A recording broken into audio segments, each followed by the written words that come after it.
multiples, is going to be entered on a long at or below this line. Pyramiding has to be limited to this price level here or lower. Now, is that ambiguous? Is there a lot of moving parts to that? Nope, it's very simple, straightforward. Now, how can we use this information to pick the right fair value gaps? How can we use this information to pick the right order blocks? Oh man, you're gonna have to come back on Monday for me to get to that. I'm just kidding. You were pissed off for a second. Oh no! I love my job. Here we have the upper and lower quadrants. Okay, and this is when you want to take a picture. You can see that these are my quadrant levels. Optimal trade entry level here. This, when I need to pull up the OTE, I just change the 0.75 to 0.725 or 0.79 because I round it. I don't do the 78% I do 79%. And then the rest are, these are over here. These are extensions that they're not going to be taught to you until they're in the book format. It's using the opening range, gap, and standard deviations. So it kind of picks the high and low of the day. And I know that's a little cliffhanger for you too, but what we're seeing here is the quadrants that is grading this dealing range from the high down to that low. Now, think about it. Yesterday, I took your attention and told you to start focusing on the relative equal highs where everything was left smooth in the marketplace. That's our bias is bullish. So that means we're going to be looking for draws on liquidity for buy side. We're not interested in shorts. So that means you're going to look for bullish order blocks. It means you're going to look for bullish breakers. It means you're going to look for bullish fair value gaps, or you're going to look for fair value gaps that were initially characterized as what would be short selling or premium that's going to be broken and then treated as an inversion fair value gap. You see how everything changes to, these are usable PD arrays. These are reference points that now you can suddenly build an idea or an expectation around versus every down closed candle should be an order block. It's not. It's not. So at 8:30, the algorithm kicks in whether there's news or not, but we had medium impact news driver this morning. So at 8:30, the market trades into our discount array, and then we wait for what? Displacement. We don't just go down here and start buying just because it's trading there. Let the algorithm tip its hand to you. Let the market say, listen, I'm going to show you what I'm about to do. Pay attention. So the market goes above the short-term high here. What makes this candlestick important? It's lower high here and it's lower high here. So that's a swing high. So when the market breaks above that, that's a shift in market structure. So we can see it as such. So that's a shift in market structure. Go back and look at model 2022 mentorship videos and you'll see it's very similar to that. And then it displaces higher. And then we have another swing high. This candlestick's high is lower than that one. And then the lower high on this one. So there's a swing high there. And it broke both of them. Leaving what? This buy side imbalance, sell side inefficiency. A portion of the order block or a portion of the fair value gap must, listen folks, listen, okay? It must be at or below the quadrant level. Here's your lower quadrant level. Here's your fair value gap. Is this fair value gap at or below the lower quadrant? Yes. That means that this fair value gap is a proper candidate to be long when you're bullish. When time, 8:30, spooling at 8:30, that's the only 30-minute delineator for a macro. Everything else is 3:15 to 3:45 for the last hour trading, and then you have the first 10 minutes to the top of the hour and the first 10 minutes after the top of the hour. That's every hour macro. Okay, so there's your little skinny on the macros. But 8:30, whether there's news or not, the algorithm will start spooling. If it doesn't start spooling and running, then you just simply wait because it's telling you that it's waiting for the 9:30 opening bell.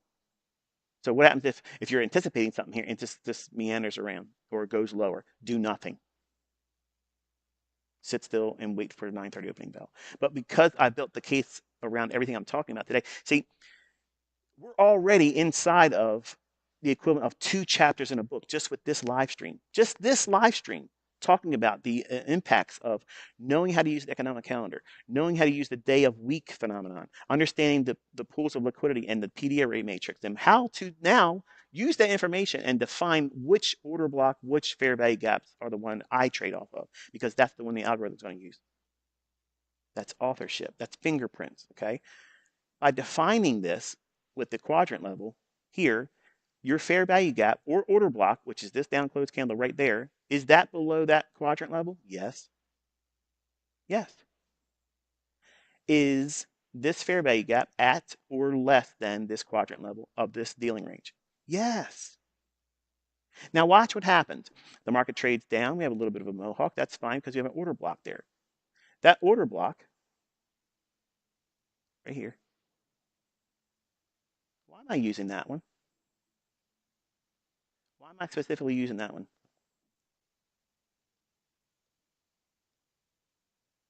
Because it has the lowest down close in with a body. So the body's projection lower, it's lower, and we don't use this wick. This is your order block right there. So half of that order block is a mean threshold reference point. It's not consequent encroachment. Consequent encroachment is gaps or inefficiencies or wicks. Okay. When it's a candlestick body, in this case it's a bullish order block, half of that range is mean threshold. That price is 452.75. What's the low of that candlestick? The fucking low of 452.75. Folks, that's perfection. Elliott Wave wishes he fucking knew this. Sam Seiden has no idea how to fucking do that. Well, maybe he does now. He's watching my videos and stuff. But there is no other school of thought that teaches that. None. Wyckoff has no fucking idea. No idea. He's rolling around in his grave right now, wishing he had a fucking pen and pad right now. I wish I would have put that in my writings then. He didn't know about it. Okay? And everybody that uses Wyckoff, they don't have this information in there. Sorry. But that's perfect to the tick. But that's supposed to be buying and selling pressure, right? Buying and selling pressure on the next candlestick right there. What's the candlestick low there? 20,452.75. Not one deviation off by one tick less or above. That value perfectly delivered. And you're going to tell me, you're going to argue with me that it's buying and selling pressure, the randomness of everybody coming together and buying and selling on their bullshit that's going to cause the market to stop right there, right? You know, it takes more faith to believe that than it's simply that there's an autonomous price engine that literally is controlling the fluctuations in the ebb and flow until it's manually disturbed by intervention. That's what's going on. And you can argue with me all you want, but you're never going to convince the author.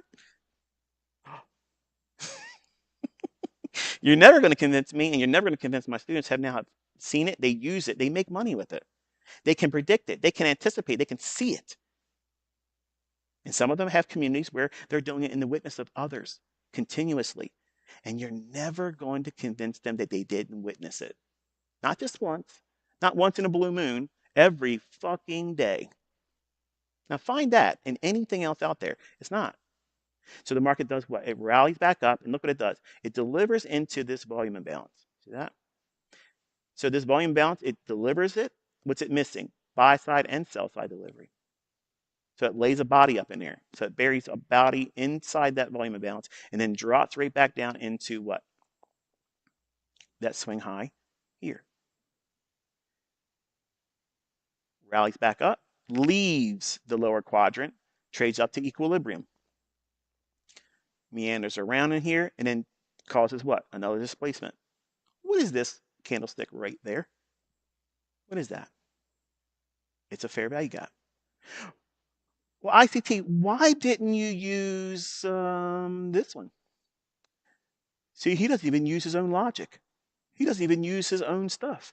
He's making it up as he goes along. Why didn't he use that fair value gap ICT? Why aren't you using that? Because isn't that a fair value gap? Isn't that a buy side and sell side efficiency? Ain't that the thing? Ain't that the thing? No, because where's that? The majority of the body of that buy side and sell side efficiency is what above that quadrant.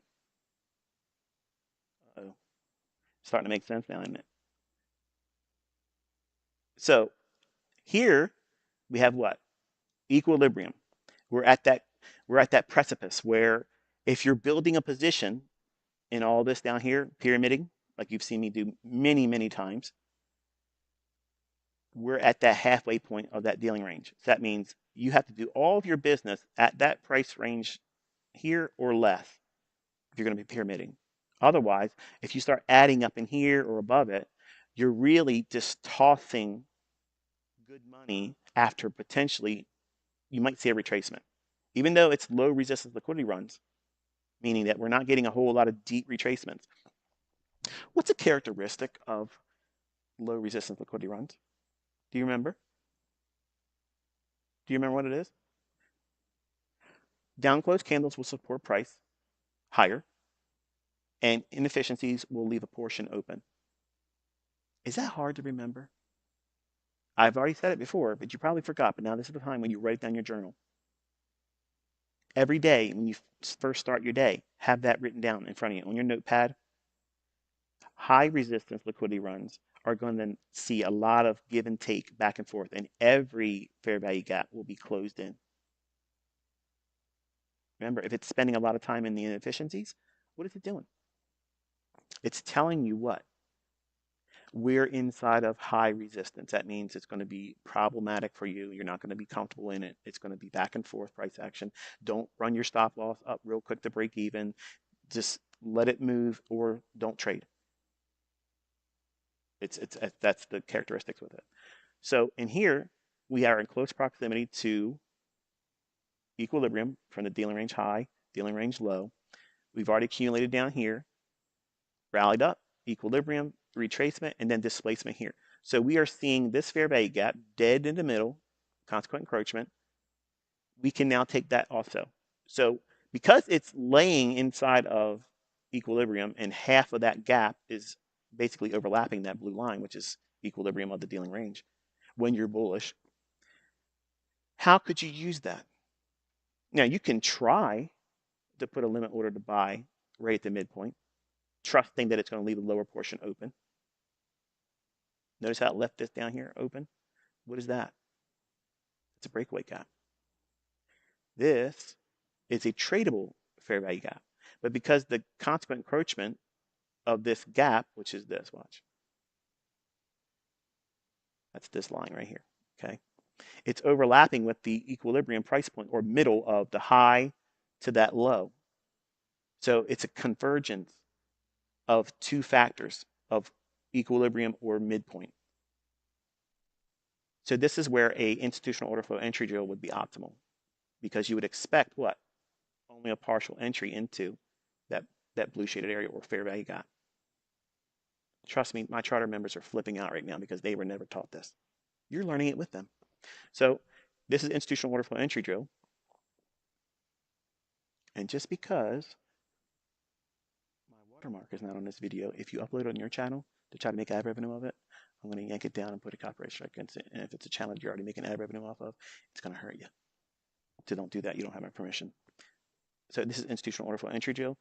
Or you can use the upper quadrant of this range, and that would be done like this.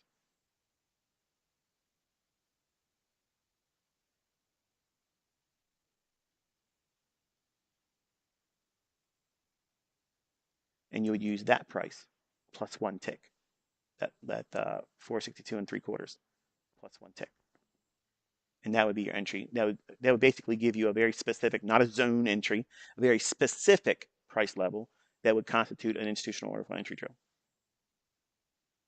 Institutional order flow entry drill is a entry model where you're expecting a fair value gap to be traded into, but not fully closed in.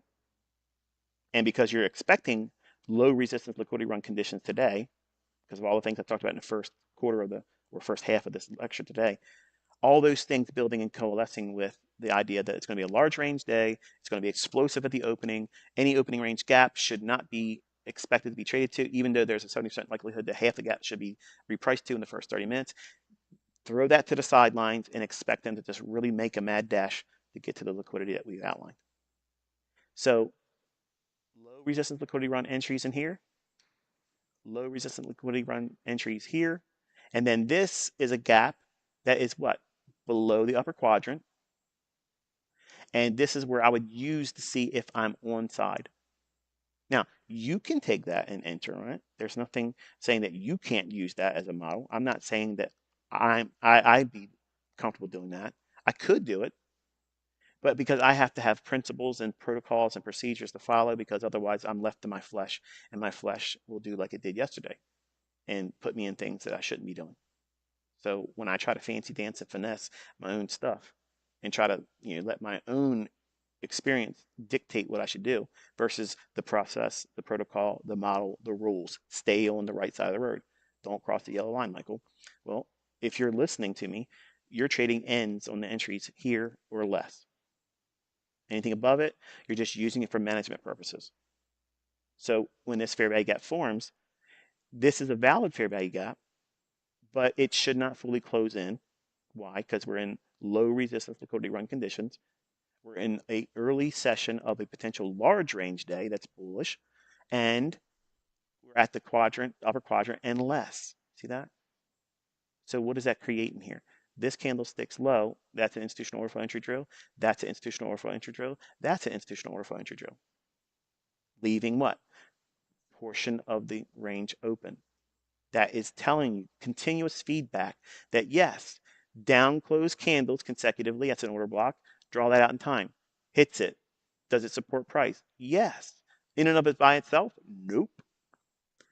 Half of this gap at equilibrium and an order block. This portion should stay open. It should not trade back down to this one because that's a breakaway gap. All those things are signatures and characteristic of low resistance liquidity runs. Folks, there's nobody else that's taught that stuff. And that's the stuff that I didn't know that I needed to know. Because when I trade in these environments, it's flawless. That's why when you watch my executions, you're like, what in the hell? And you see my stop losses and they're ultra tight and I'm sitting comfortably and they're getting real close to it. I'm not worried about it. I'll add right there. I just shared it with the other day. I added right into it. When it was getting close to my stop loss, more, because I know your jaws would hit the floor. And then all the comments that came behind that trade. What in the hell? Yeah, because I'm using what I'm showing you right here. When you enter in here, your stop loss can be just below this candlestick's high because it's not going to go down the lower bottom of that fair value gap because we're in low resistance liquidity runs. The algorithm is controlling this. So if you know what the mechanism is going to be when it is seeing these things based on defining your dealing range, knowing where equilibrium is, if you're bullish, you're buying at it or below it, in every fair value gap, or in this case, order block. Isn't this an order block? Down close candle, down close candle. 2 consecutive down close candles, that's all one range. It's doing what? It's delivering price lower. Does that down close candle support price going higher when it comes back down to it here? Yes. Then price goes where? Higher. Down close candles here. 1, 2, 3. And then it creates that final institutional order flow entry drill like it did here in this range here, going right below the high of the fair value gap. Same thing here. This candlestick's low. That's the high of this blue shaded area or fair value gap. So it's trading back down into that. But isn't that also reaching into, I lost my train of thought. The order block supporting price, right. When we're seeing price trade down into it, this candlestick here, isn't that an order block? Isn't a down close candle when price is moving higher? Inside that candlestick's range, it's trading down into it. And it's rare that it does this, but sometimes it will. It'll trade to the low of the candlestick. I don't like that. I would never enter on a trade like that.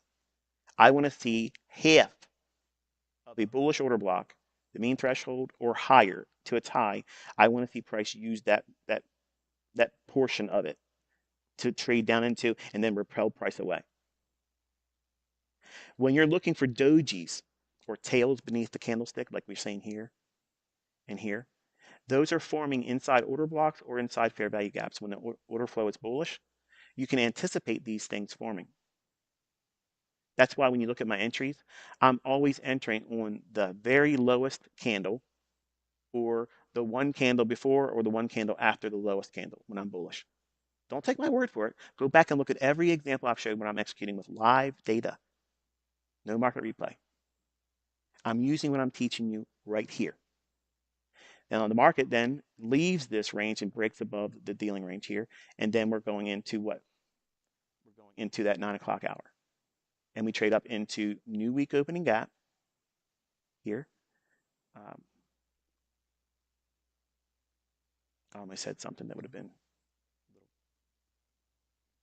little too crude. Not in the sense that it would have been vulgar, but I almost mentioned someone's name, but they're probably watching and they know I mentioned this price level, 20,495. I mentioned that yesterday. That was my target, and it hit there. I prompted them when it hit too, by the way. We traded up to just short of consequent encroachment of the new week opening gap. Now this is current new week opening gap. Notice I don't have 1,000 different new week opening gaps. I don't have every new day opening gap on my chart. Some of you are leaving comments saying that I am so confused. I have all these lines in my chart because you're trying to put everything that's in the kitchen sink in front of you. I don't do that. All you need, sincerely, all you need is a draw on liquidity. That might be a session high. That means like a morning session or a PM session from the previous day, a London session high or low, an Asian session high or low. Wherever you think the market's going to gravitate to for the purposes of tapping in and engaging liquidity. Where is it smooth? Where is there a single high? Because it isn't always relative equal highs and relative equal lows. That's just the easy things that a new student I've learned that it's very easy for them to spot that. Just like a fair value gap. You can see there's gaps, but you just don't know, now you know how I formulate an idea around the fair value gap that I want to trade on. Just because it's a gap doesn't mean that's the one I'm trading.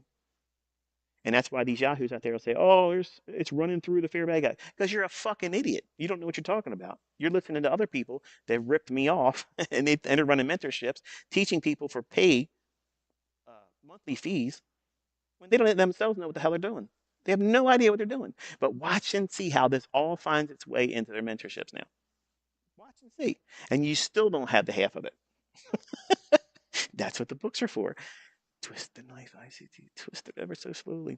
So here is the consequent encroachment of the new week opening gap. Now, again, the new week opening gap is the difference between 4:59's closing price on Friday, Eastern Standard Time, to 6 p.m. Sunday, Eastern Time's opening price. And then the difference between those two price points, the halfway point, is this little dotted line right here, which is consequent encroachment. So we see it fail to get to it initially here, and then it drops down outside of the new week opening gap. Does that mean it's going lower? No. Then the market rallies back up and trades to the high of the new week opening gap. And then now what do you want to see happen? Well, remember, we have all that liquidity up in the 600s. We still have some range to go. Look, we're in the 400s still. The market drops back down to some random level, some absolutely random level, some rando, stops dead in its tracks and starts delivering price higher. And then ahead of 9:30, they run against those individuals that are on side. And all this movement here, even the Model 2022 guys, ICT stuff. Oh, this is a classic ICT Model 22. We have a shift in market structure. There's a fair value gap right there. It trades all the way back up to a premium. And then it's also optimal trade entry. And look at this. It's selling off. Yeah, look at that. Beautiful. If you didn't take a partial, your ass is handed to you. It's just being delivered back to what price level? Consequent encroachment. Consequent encroachment. Consequent encroachment. And then at 9:30, all hell breaks loose. Boom. Manual intervention. Yes, because the hand says we're not letting those buy stops off the hook. Rip and run. You see this delivery.